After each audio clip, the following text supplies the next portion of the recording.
ধর্মের নিরিখে কোনো রাজনৈতিক দল হয় না। হিন্দুদের দল বলে কোনো রাজনৈতিক দল হতে পারে না। বিজেপিকে হিন্দুদের দল বলেও আমি মনে করি না। এরা মূলত ধর্মকে সামনে রেখে নির্বাচনে জিততে চায়, ধর্মকে ভাঙিয়ে সরকার গড়তে চায়। সম্প্রতি কলকাতার এক সমাবেশে অসমের মুখ্যমন্ত্রী হিমন্ত বিশ্ব শর্মার রাখা বক্তব্যের পরিপ্রেক্ষিতে সোমবার দুপুর 1টা নাগাদ বহরমপুরে দলীয় কার্যালয়ে এমনই মন্তব্য করলেন কংগ্রেস নেতা অধীর রঞ্জন চৌধুরী।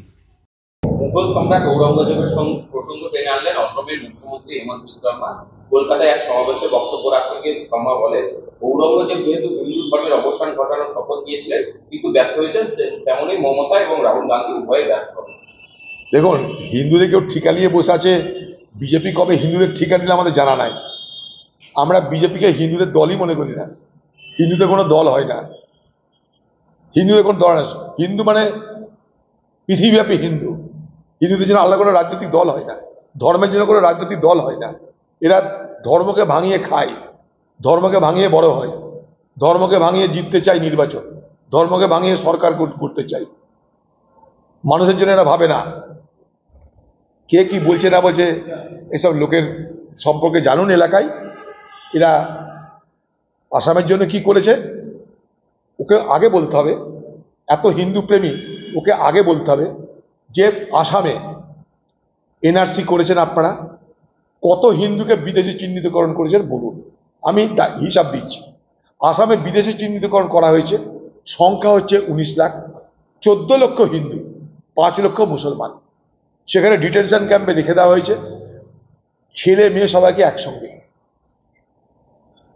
তাদের হাইজিনের ব্যবস্থা নেই। আগে এই বিশ্ব শর্মা এসে বাংলার মানুষকে বলুন যে এনআরসি আপনি আসামে প্রয়োগ করেছিলেন। ভারতবর্ষের কোথাও এনআরসি হয়নি, হবেও না, কারণ আইন নেই। আপনি আসামে প্রয়োগ করেছিলেন এবং ভোট করার সময় হিন্দু মুসলমানের রাজনীতিকে বিভাজিত করে ভোট করেছিলেন। সেই এনআরসির তালিকায় আজকে 14 লক্ষ হিন্দুর নাম আর 5 লক্ষ মুসলমানের নাম এলো। তাদের কি করলেন আপনি সেটা বলুন। আপনি বলুন কটা লোককে বাংলাদেশে পাঠিয়েছেন আপনি? আপনার ক্ষমতা আছে একটা লোককে বাংলাদেশ পাঠানোর?